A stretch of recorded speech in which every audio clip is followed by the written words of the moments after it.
اب باری ہے جناب ظفر بختیاری صاحب کی. آپ سابقہ صدر ہیں ICCI کے اور جنرل سیکرٹری ہیں UBP کے. جب کبھی بھی اسلام آباد کی تاریخ لکھی جائے گی تو ظفر بختیاری صاحب کا نام اس میں سینیٹری حدود سے لکھا جائے گا.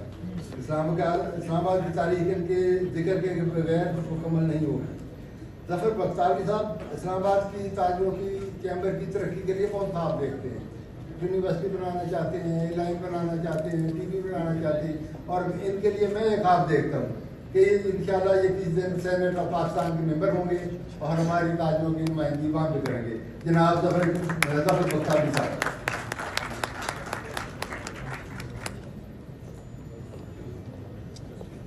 بسم اللہ الرحمن الرحیم.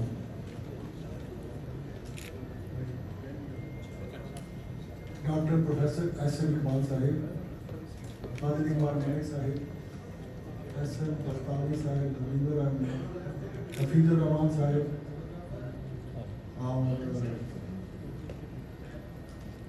دیگر ہمارے قائدین اور اسلام آباد کی بزنس کمیونٹی. آپ اکثر سنتے ہیں کہ پاکستان کے خلاف آج کل ایک ہائبرڈ وار شروع ہے, اور اس ہائبرڈ وار میں جہاں اور بہت سارے پہلو ہیں, سیگمنٹ ہیں, اس میں پاکستان کی اکانومی کو ٹارگٹ کیا گیا ہے اور پاکستان کو مہنگائی کے چکی میں پیس کر اس کے عوام کو اس ریاست سے متنفر کرنے کے لیے ایک ہائبرڈ وار اس ملک میں جاری ہے. تو آپ سب اس سے تو آگاہ ہیں, لیکن میں یہ سمجھتا ہوں کہ پاکستان کے خلاف ہائبرڈ وار جو ہے وہ پچھلے 76 سالوں سے جاری ہے, اور وہ 76 سالوں سے ہائبرڈ وار یہ ہے کہ جو پولیٹیشین ہوتا ہے, جو سیاستدان ہوتا ہے, وہ پاکستان کو جوڑتا ہے. وہ ایک اکائی کی علامت ہوتا ہے. ایک شخص چاہے وہ شیعہ ہو, سنی ہو, دیوبندی ہو, بریلوی ہو, سندھی ہو, مہاجر ہو, پنجابی ہو, بلوچی ہو, اس کو وہ ایک لڑی میں پڑتا ہے. تو جب آپ اس بائنڈنگ فورس کو ویک کرنا شروع کر دیتے ہیں تو پاکستان جو ہے وہ ٹوٹ پھوٹ کی طرف بڑھنا شروع ہو جاتا ہے. تو SM اقبال صاحب پاکستانی سیاست کا وہ روشن چہرہ ہے جو اس ہائبرڈ وار کے خلاف, جو پولیٹیشین کے خلاف اس ملک میں جاری و ساری ہے, اس کے آگے ایک آہنی دیوار بن کر کھڑے ہوئے ہیں. اور ایک ایسا سیاستدان جو دانشور ہے.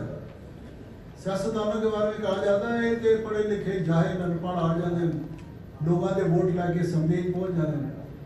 مطلب کہ ایک کرپٹ ہے, یہ مافیا ہے, یہ وہ ہے, یہ ہے. لیکن SM اقبال ان سب نہیں چھٹتا ہے, واحد ہے. اللہ کرے کہ پاکستانی سیاست میں ایسے اور بہت سے روشن چہرے ہوں تاکہ یہ جو سیاستدانوں کے خلاف جو ہائبرڈ وار اس ملک میں جاری و ساری ہے اس کا تدارک کیا جا سکے. تو آج میں SM اقبال صاحب سے یہ کہنا چاہتا ہوں آپ سب کی موجودگی میں کہ پاکستان کو ایک ناکام ریاست بنانے کے لیے سب سے بنیادی ہماری ذمہ داری یہ ہے کہ ہم اس ملک کے اندر پولیٹیکل سٹیبلٹی لائیں. اگر اس ملک میں پولیٹیکل سٹیبلٹی ہوگی تو اکنامیکل سٹیبلٹی بھی آ جائے گی, اس ملک میں امن بھی ہوگا, اس ملک کے اندر معیشت کا پہیہ بھی چلے گا, ملک ترقی کرے گا, ملک آگے بڑھے گا. لیکن بدقسمتی یہ ہے کہ ہمارے سیاستدان اپنا وہ جو رول ہے کہ وہ پولیٹیکل سٹیبلٹی لائے اس ملک کے اندر, وہ اس کے برعکس کر رہے ہیں.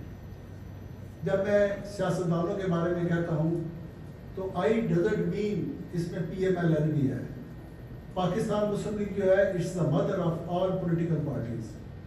پاکستان مسلم لیگ جو ہے اس سے لوگوں کی بہت ساری توقعات ہیں.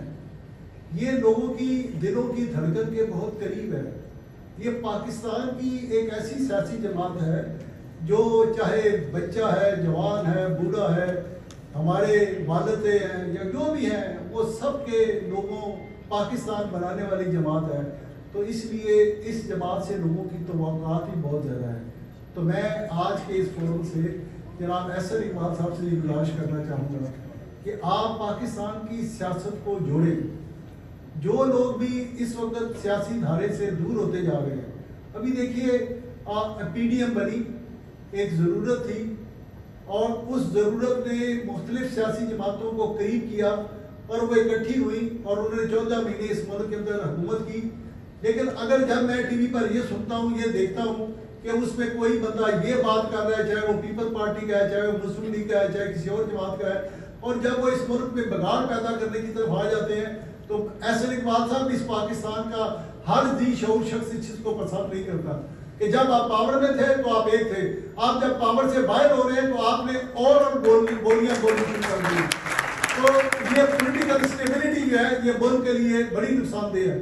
کل میں ٹی وی پر خورشید شاہ کو سن رہا تھا اور جس طرح کی انہوں نے بات کی ہے، I really salute Khurshid Shah, انہوں نے بڑی اچھی باتیں کی، ان کو اینکر گھیر گھیر کے اس طرف لانے کی کوشش کر رہا تھا کہ وہ کوئی ایسی بات ان کے منہ سے نکالے کہ جس سے ان کے درمیان، مسلم لیگ کے درمیان اور پیپل پارٹی کے درمیان تضاد پیدا ہو، لیکن انہوں نے کوئی ایسی بات نہیں کی اور ہمیشہ انہوں نے خواجہ آصف کی بھی تعریف کی اور ان کے بارے میں بڑے اچھے جملے بولے۔ تو میں سمجھتا ہوں کہ یہ اب مسلم لیگ کے اوپر بھی بہت بڑی ذمہ داری عائد ہوتی ہے کہ جو اس وقت جو بھی جماعت موجودہ دھارے سے باہر ہے اس کو اس طریقے سے باہر نہ کیا جائے، تمام سیاسی جماعتوں کے ایک لڑی کے اندر پرو کے، اور اس ملک کی تقدیر جو ہے وہ سیاسی جماعتوں کے ساتھ وابستہ ہے۔ تو ہم نے سب نے مل جل کر چلنا ہے، اس ملک کو آگے لے کے چلنا ہے۔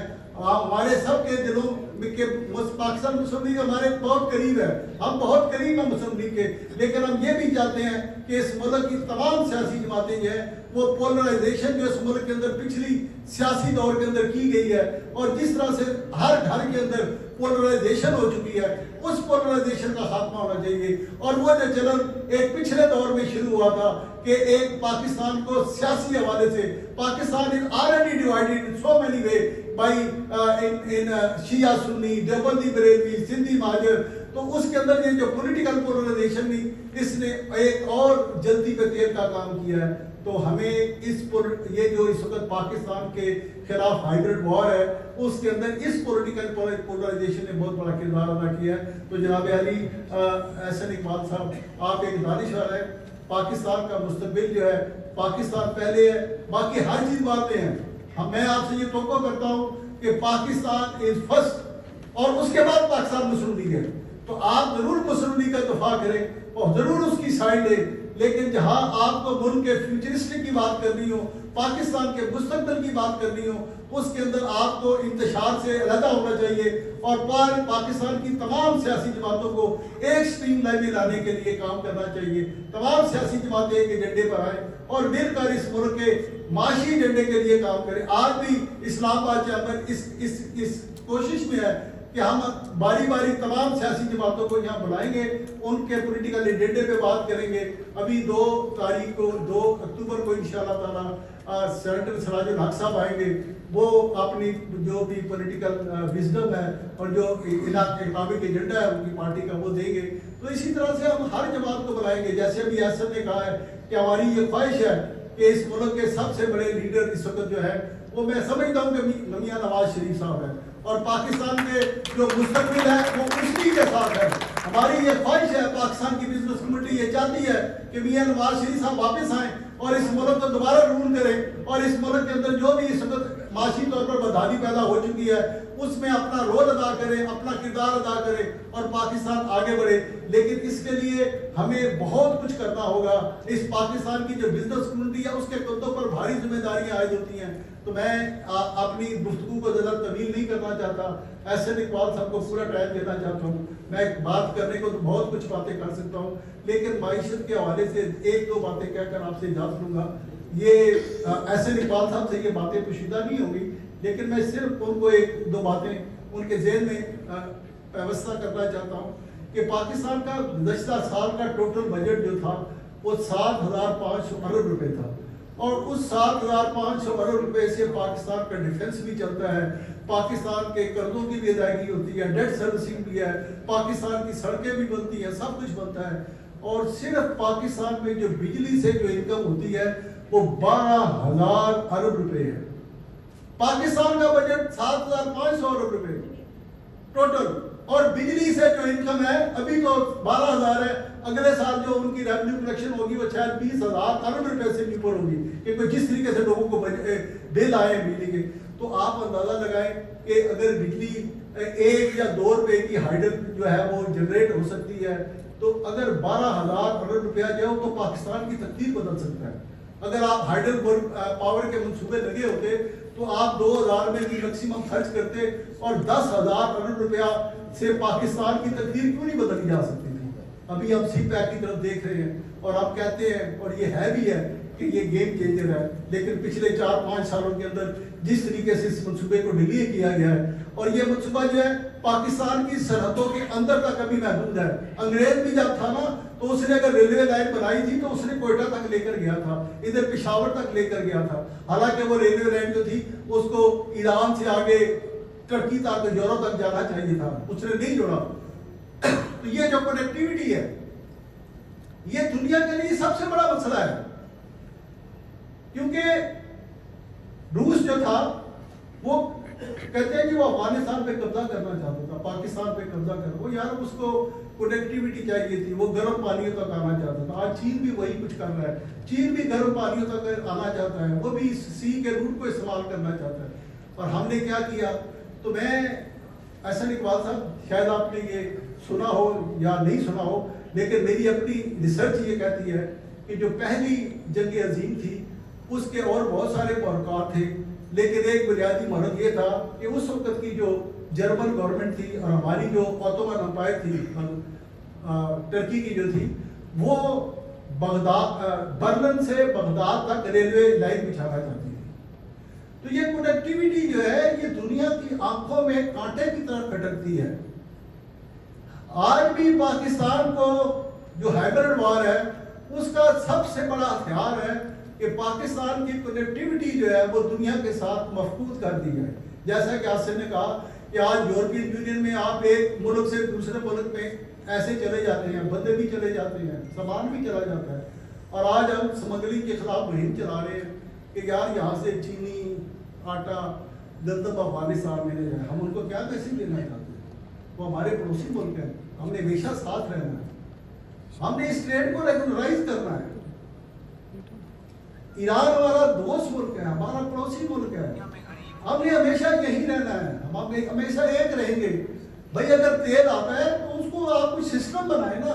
اگر وہ یہاں پہ گیس لینا چاہتے ہیں تو کچھ سسٹم بنائیں. لوگوں کو تو جو سستی چیز ملے گی وہ لوگ تو لیں گے. آپ ٹیکس لگائیں، بارڈر پہ ٹیکس لگائیں، جو تیل آتا ہے اس کو ٹیکس لگائیں.